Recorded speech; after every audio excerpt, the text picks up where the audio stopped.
अब तो बीपीटी आ गई है आपकी, तो बीपीटी मैं आपको एग्जैक्टली सिखा दूं बीपीटी आपको एग्जाम में करके कैसे आनी है। मोस्ट इंपॉर्टेंट क्वेश्चन है एग्जाम का, स्टेट एंड प्रूव बीपीटी, इसको थेल्स थ्योरम भी कहते हैं। ठीक है, तो बीपीटी करते हैं, स्टार्ट करते हैं। पहली बात तो बहुत अच्छा आदमी है क्योंकि स्टेटमेंट दे रहे हैं, नहीं तो पेपर में क्वेश्चन आता है state and prove BPT.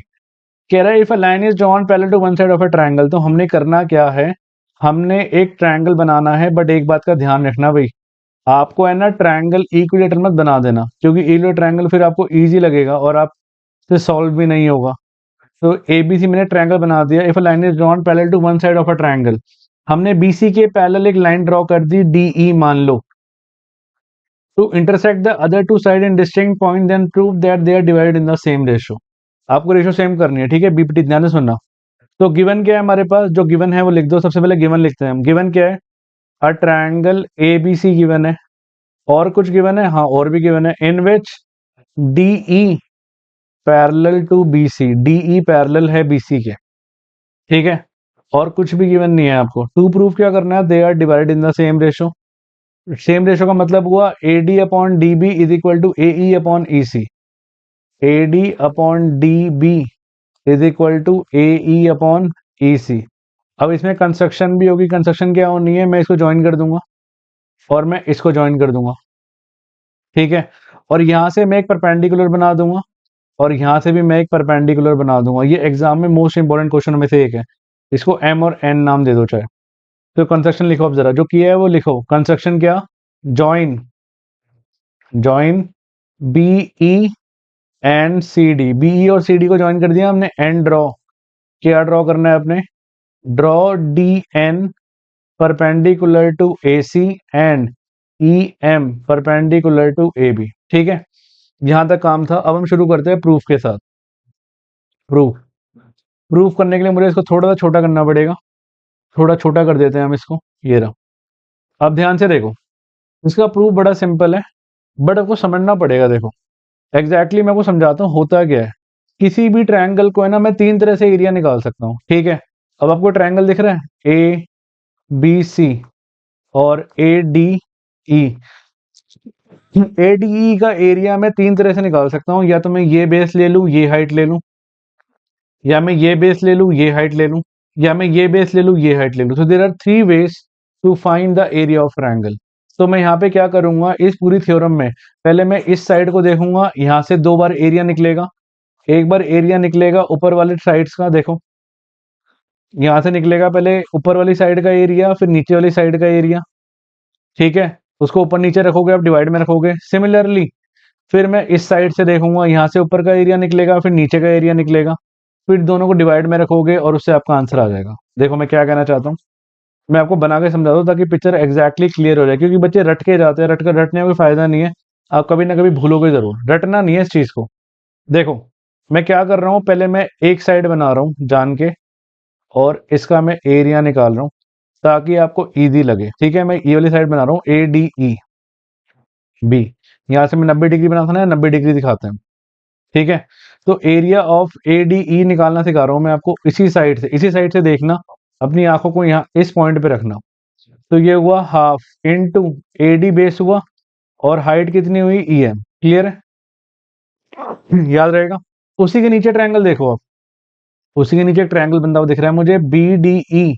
B D E मुझे ट्रायंगल दिख रहा है, इसका भी एरिया निकालो। तो ये हुआ area of B D E.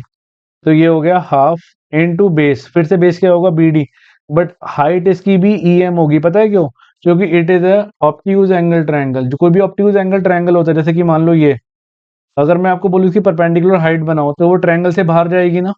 तो इसकी हाइट जो है वो परपेंडिकुलर हाइट यही होगी जो ट्रायंगल से बाहर जा रही है, ठीक है। तो हमने इस साइड का निकाल लिया एरिया। अब मैं दूसरे साइड का निकालता हूँ। उसके लिए मैं काम करते हैं, नेक्स्ट स्लाइड पे चलते हैं, ज़्यादा इजी रहेगा। तो नेक्स्ट स्लाइड पे अगर हम चले, अब हम इस साइड से देखने वाले हैं चीज़ों को, रटना नहीं है इस चीज़ को, बच्चे रट के जाते हैं, ठीक है।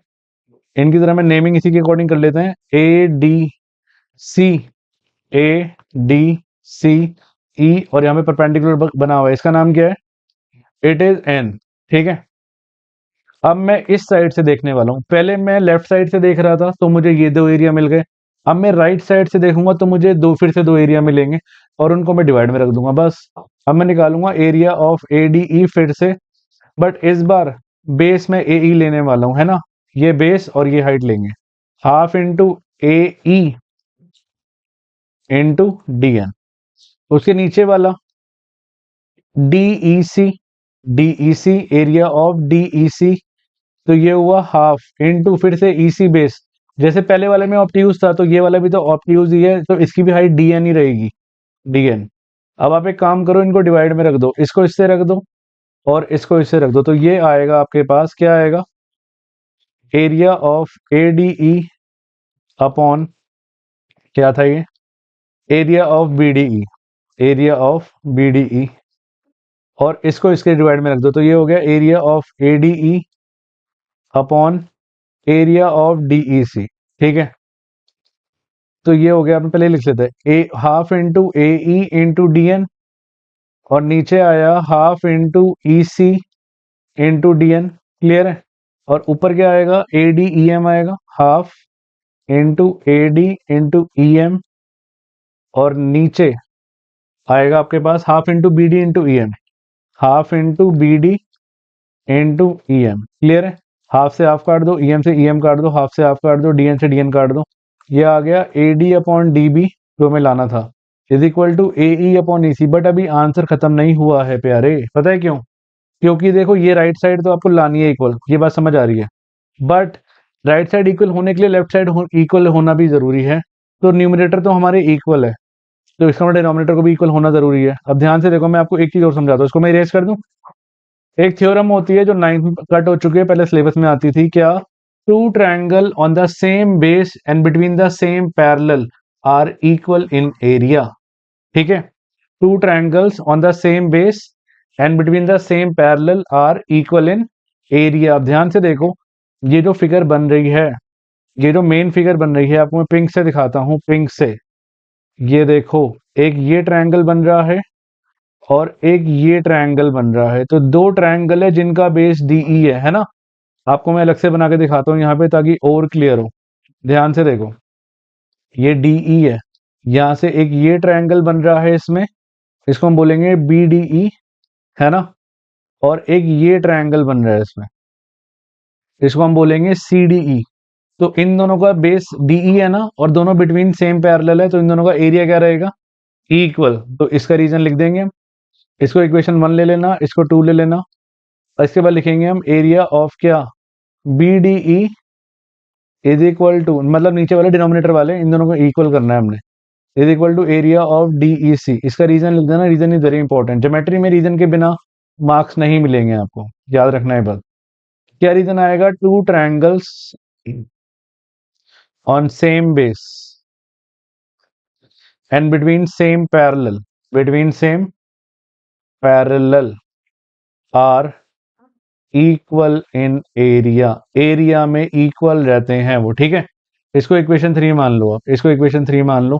अब ध्यान से देखो, इक्वेशन 1, 2 और 3 को अगर मैं देखूं, तो इक्वेशन 1 हमारी ये थी, A D upon D B, और इक्वेशन 2 हमारी ये थी, और इक्वेशन 3 हमारी ये है। अब ध्यान से देखो, ए डी ई इक्वल है ना, पिंक से दिखाता हूँ, ए डी इक्वल है, और B D E C D E मैंने इक्वेशन 3 से इक्वल कर दिया।